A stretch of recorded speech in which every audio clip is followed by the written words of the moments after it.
اللہ تعالیٰ نے داؤد علیہ السلام کے معجزات کا ذکر فرمایا ہے، یعنی پہاڑوں کا ان کے تابع ہونا، پہاڑوں اور پرندوں کا ان کے ساتھ مل کے تسبیح پڑھنا، اور جنگ سے حفاظت کے لیے ان کا زرہ بنانا، اسی طرح ہوا کو سلیمان کے تابع کرنا علیہ السلام، اور جو ان کے حکم سے ان کے تخت کو ہوا میں اڑا کر لے جاتی تھی، اور جنات کو ان کے تابع کرنا، وہ ان کے حکم سے کام کرتے تھے۔ جنات بھی، جن بھی تابع ہوتے ہیں اللہ کے نبیوں کے۔ جب نبی پاک طائف سے واپس آئے تھے تو حضور پریشان تھے، تو جنوں کی جماعت نے آ کے کلمہ پڑھا، کہا یا رسول اللہ اگر وقتی طور پر انسان نہیں مانتے تو ہم تو حاضر ہیں نا، ہمیں کلمہ پڑھا دیں۔ جن رسول اللہ کے غلام بنے۔ تو حضرت سلیمان کا تخت بھی ہوا میں اڑتا تھا۔ کبھی کسی زمانے میں لوگ اس پر اعتراض کرتے تھے کیسے اڑ سکتا ہے، جب سے جہاز اڑنے لگ گیا ہے نا، اب سائنسدانوں نے اس پہ اعتراض کرنا چھوڑ دیا ہے، باقی بھی ساری چیزوں پہ چھوڑ جائیں گے آہستہ آہستہ۔ انسان سے مجبوری میں کوئی کام ہو جائے تو وہ تو معاف ہوتا ہے، لیکن وہ کہے کہ میں بھول گیا تھا، میرا دھیان نہیں رہا تھا، مجھے یاد نہیں رہا تھا، تو یہ غفلت ہے۔ تو غافل اب جب آپ ہو جاتے ہیں تو پھر غفلت انسان کو روز بروز زیادہ غافل کرتی جاتی ہے۔ مال کماتے کماتے مقصد مال نہیں بنانا، دولت حاصل کرتے کرتے محبت دولت کی نہیں دل میں پیدا کرنی، بال بچے، گھر بار، مکان، اس کے پیچھے بھاگتے بھاگتے ایسا نہ ہو کہ پلٹ کر دیکھیں تو ہمارا بہت سا روحانی، فکری اور ذہنی نقصان ہو چکا ہو۔ بہت سارے لوگ ہم میں سے ایسے ہیں جو الحمدللہ مقصود نہیں دولت کو بناتے،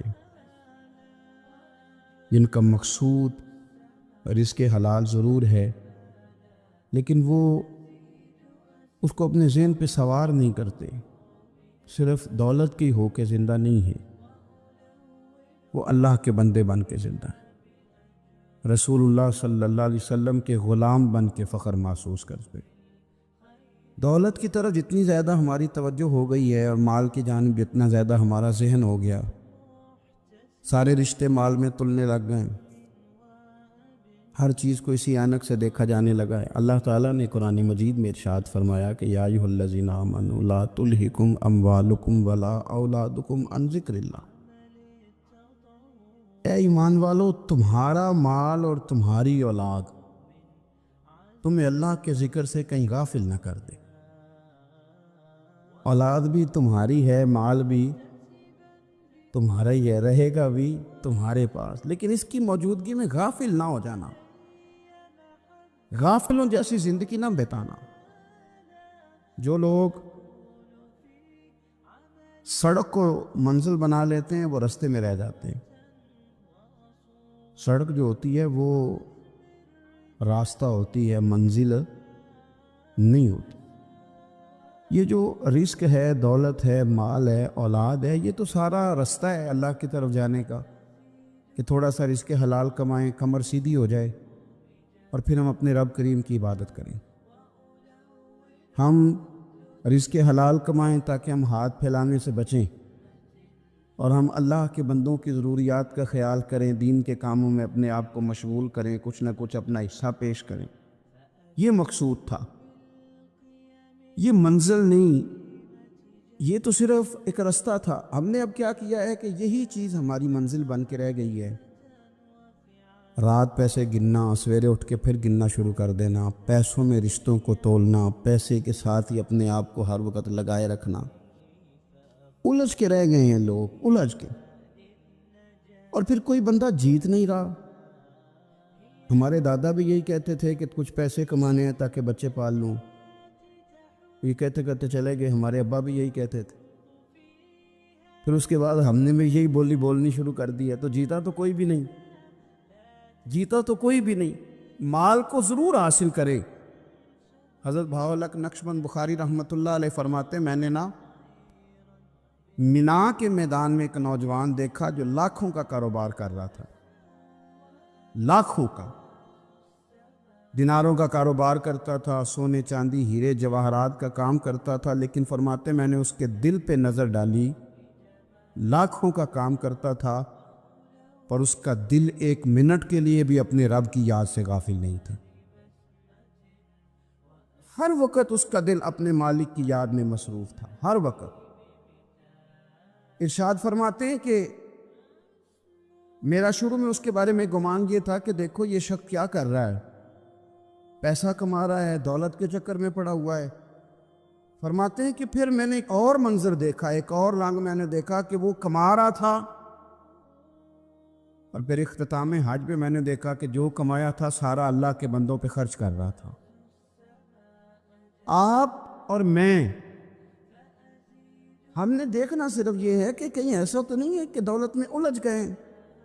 بہت سارے لوگوں نے یہ کہا تھا، ہم سنتے تھے جب کوئی آدمی جانے لگتا تھا نا پردیش پیسہ کمانے کے لیے، تو وہ کہا کرتا تھا کہ میں ملک سے باہر جا رہا ہوں، 2 4 5 سال لگا کے آؤں گا، واپس آ کے پھر یہاں میں نے کوئی کام کرنا ہے، تھوڑے سے پیسے کماؤں تاکہ یہاں نہ پھر میرا سلسلہ کوئی بن جائے۔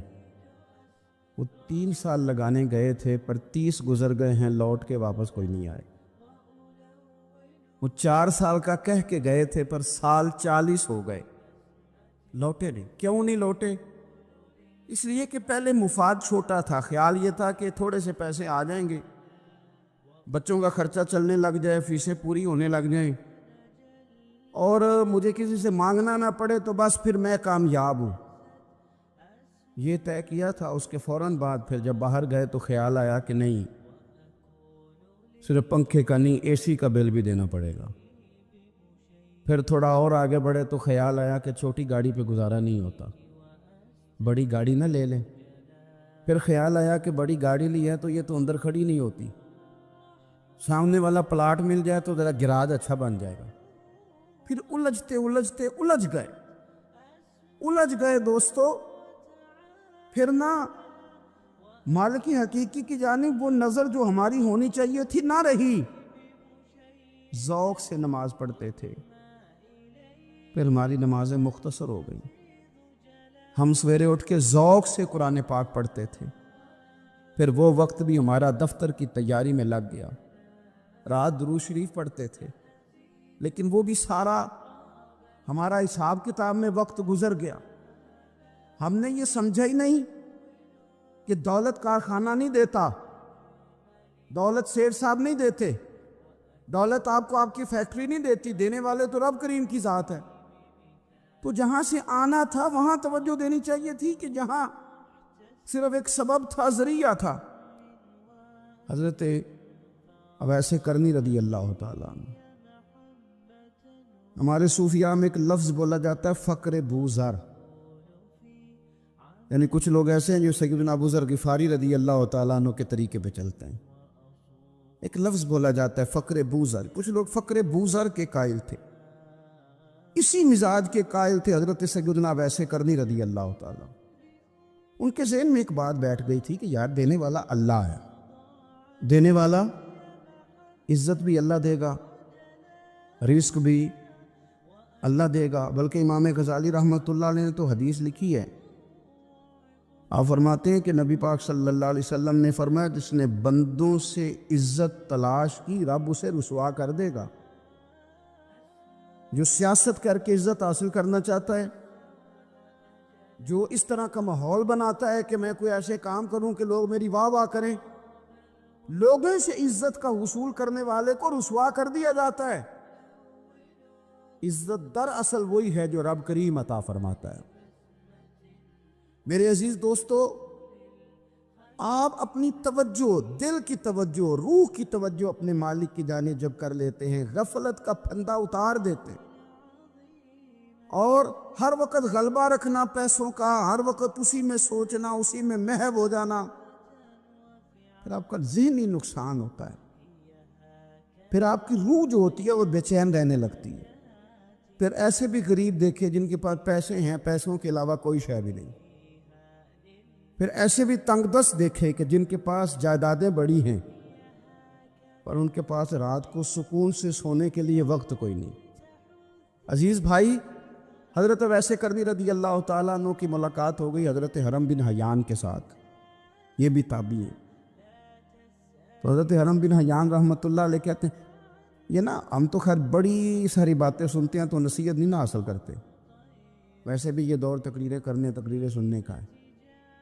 جو عمل کرنے والے لوگ تھے ان کا کیا طریقہ تھا کہ وہ ایک دو جملے کافی تھا، علم و بس کری ہو یار، وہ ایک کوئی حرف تینوں درکار، جملہ ایک بھی تیرے لیے کافی ہے، لیکن شرط یہ ہے کہ تو عمل کا ارادہ رکھتا ہو، تیرا خیال ہو کہ عمل کرنا ہے۔ وہ لوگ نا مختصر سی باتیں کرتے، مختصر سی نصیحتیں کرتے، لیکن وہ عکس جلدی کرتے، اس میں سے اپنے لیے خیر جلدی تلاش کرتے۔ حضرت حرم بن حیان کی ملاقات ہوئی حضرت اویس کرنی رضی اللہ تعالیٰ عنہ کے ساتھ، تو حضرت حرم بن حیان کہتے ہیں میں نے عرض کی حضور میں کسی ملک میں جا کے رہنا چاہتا ہوں، کہیں سکونت اختیار کرنا چاہتا ہوں، یہاں سے ہجرت کرنا چاہتا ہوں، تو مجھے کوئی آپ مشورہ دیں میں کہاں جاؤں؟